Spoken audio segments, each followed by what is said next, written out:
آپ اگر اپنی اصلیت کو چھپانے کے لیے روز ایک نیا رنگ کی کوٹنگ اپنے چہرے پہ کر رہے ہیں تو اس کے فوائد کتنے ہیں اور نقصانات کتنے ہیں، یہ میں آپ ہی سے پوچھوں گی۔ اللہ کا حکم تو ایک طرف نا، لیکن اگر عقلی لحاظ سے بھی سوچا جائے تو اس کا نقصان کیا ہے؟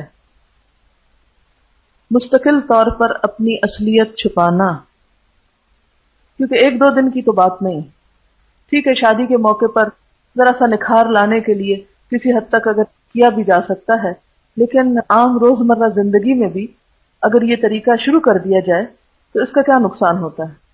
اس کا جسمانی نقصان بھی ہے کہ کیمیکلز اور مستقل ایک نقلی چیز لگانے سے ظاہر ہے کہ وہ پوری کوٹنگ ہو جاتی ہے، آکسیجن اندر نہیں جذب ہو رہی اور ایک دوسری ہی چیز آپ نظر آ رہے ہیں۔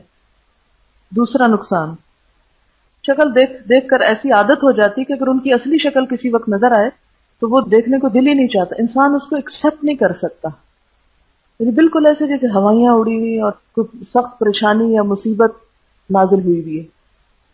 بہت سا وقت اس غیر ضروری عمل میں ضائع ہو جاتا ہے۔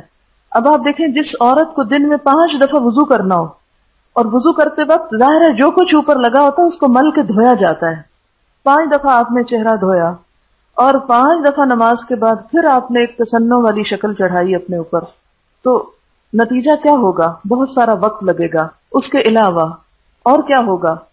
مثلا کوئی مرگ ہو گئی ہے، کوئی فوتگی ہو گئی، تو اب اس میں آپ وہ سارا میک اپ کس طرح کرتے ہیں؟ اور اسی وجہ سے آپ دیکھتے ہیں آج کل ان موقعوں پر بھی لوگ پورے میک اپ کے ساتھ بیٹھے ہوتے ہیں، کیونکہ اب افورڈ نہیں کر سکتے نا کہ وہ اس کو چھوڑ دیں۔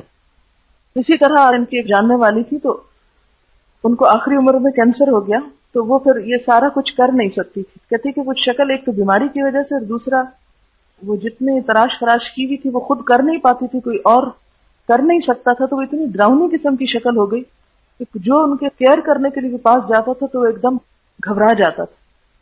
تو اس لیے انسان اپنی اصل پر رہے تو وہی زیادہ بہتر ہے۔ تصنع بہت زیادہ شکل پر ہوتا ہے تو اس کا اثر اندر بھی انسان کے جاتا ہے، اندر سے بھی انسان یا اس کا رکھ رکھاؤ اور طرز زندگی میں بھی ایک بناوٹ آتی ہے۔ قرآن پاک میں ایک آیت آپ پڑھیں گے، مما انا من المتکلفین، میں تکلف کرنے والا بنا کر نہیں بھیجا گیا۔ جب آپ اس کام میں زیادہ لگے ہو تو دوسرے کاموں کے لیے کیسے وقت ملے گا؟ جو پیسے فاؤنڈیشن اور اپٹن وغیرہ خریدنے میں لگائے جا رہے ہیں وہی اگر فروٹ کھانے میں اور جوسز میں اور اچھی غذا میں استعمال کر لیں تو نہ صرف یہ کہ چہرہ بلکہ باقی جسم بھی صحت مند ہو جائے گا۔ مومن ہونے کے لیے کیا ضروری ہے کہ راضی بالقضاء ہو جائے، یعنی قضاء سے مراد تقدیر پہ راضی ہونا۔ یہ اللہ کا فیصلہ ہے نا کہ اس نے ہمیں ایک خاص شکل میں بنایا، یہ ایسی تقدیر ہے جسے ہم بدل نہیں سکتے۔ جب ہم مصنوعی طریقوں سے اس کو بدلنے کی کوشش کرتے ہیں تو اس میں خود نقصان اٹھاتے ہیں۔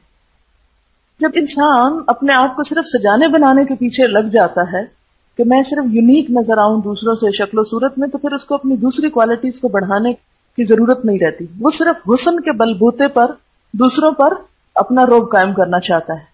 لیکن جب انسان اس چیز سے بے نیاز ہوتا ہے تو پھر ایسی چیزوں کے اندر اپنے آپ کو مصروف کرتا ہے کہ جہاں اس کی دوسری اصل کوالٹیز جو ہیں وہ زیادہ سے زیادہ بہتر طور پر نمایاں ہو سکے یا نکھر سکے۔